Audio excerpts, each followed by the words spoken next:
Assalamualaikum warahmatullahi wabarakatuh.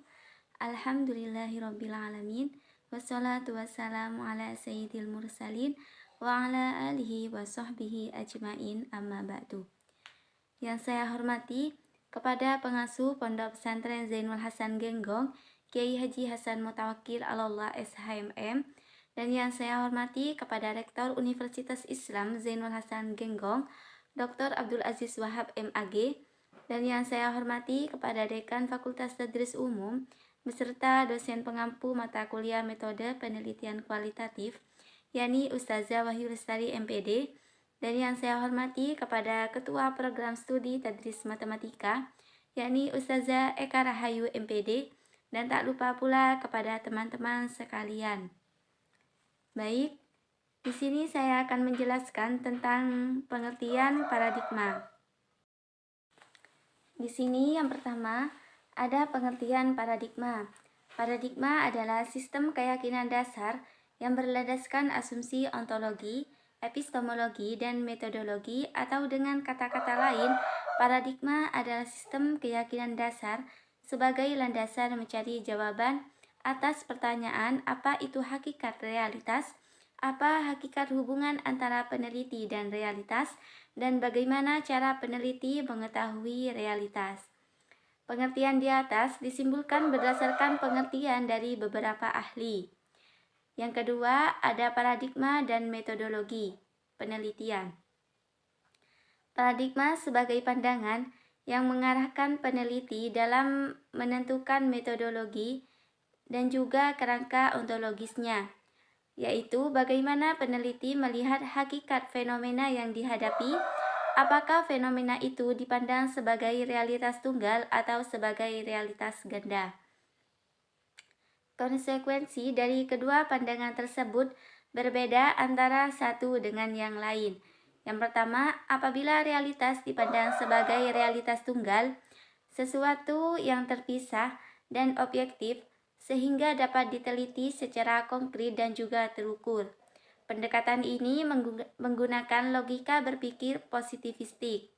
Yang kedua, apabila realitas dipandang sebagai realitas ganda, dipahami sebagai kesatuan yang utuh dan juga holistik, tidak dapat dipisahkan menjadi bagian-bagian yang terpisah. Pendekatan ini memerlukan pola pikir fenomenologis. Di sini terdapat dua paradigma utama dalam ilmu pengetahuan, yaitu paradigma ilmiah dan juga paradigma alamiah.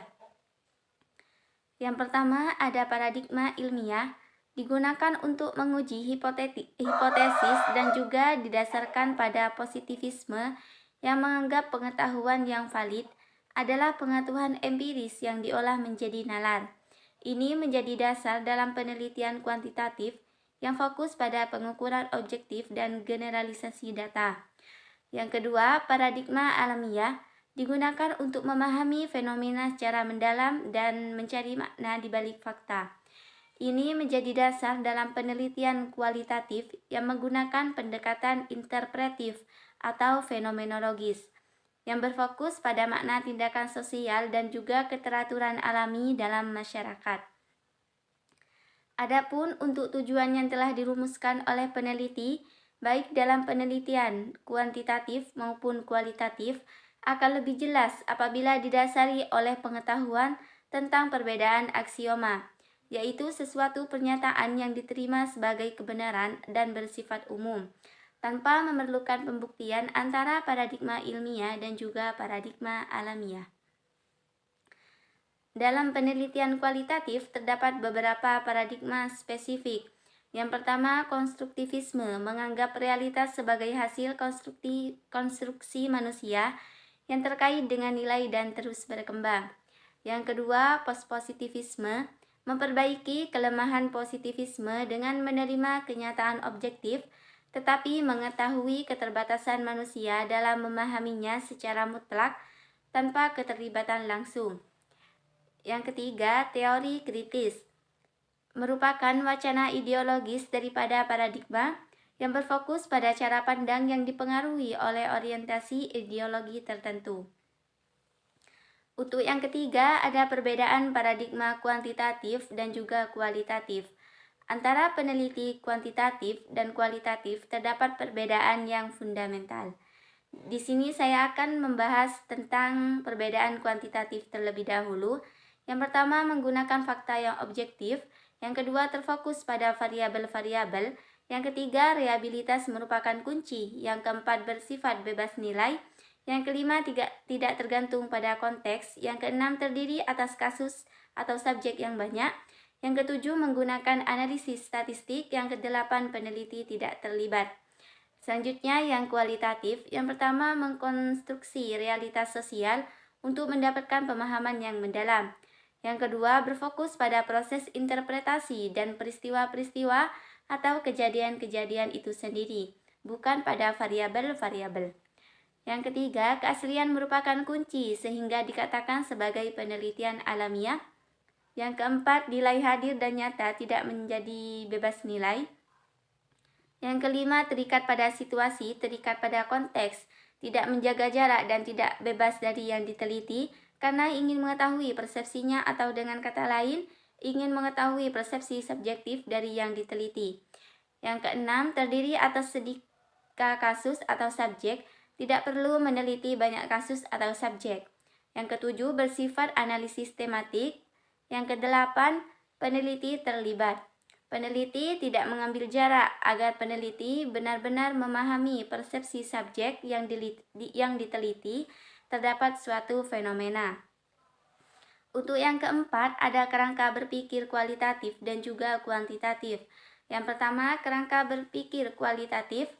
Yang pertama, memandang empiris sebagai hasil konstruksi sosial yang didasarkan pada kesepakatan subjektif. Objektivitas hasil penelitian bergantung pada subjektif peneliti dan partisipan yang mengkonstruksi realitas. Yang ketiga, peneliti berperan langsung dalam pengumpulan data melalui observasi partisipatif dan juga wawancara mendalam. Oleh karena itu, peneliti harus mengenal baik sumber data untuk memahami konteks secara menyeluruh. Yang keempat, metode dan dalam tradisi kualitatif, metode dan cara pandang epistemologis seringkali tidak dibedakan secara tegas, sehingga metode penelitian kualitatif juga mencakup cara memaknai secara empiris subjektif. Selanjutnya, kerangka berpikir kuantitatif. Kerangka pemikiran dalam sebuah penelitian kuantitatif sangat menentukan kejelasan dan juga validitas proses penelitian secara keseluruhan.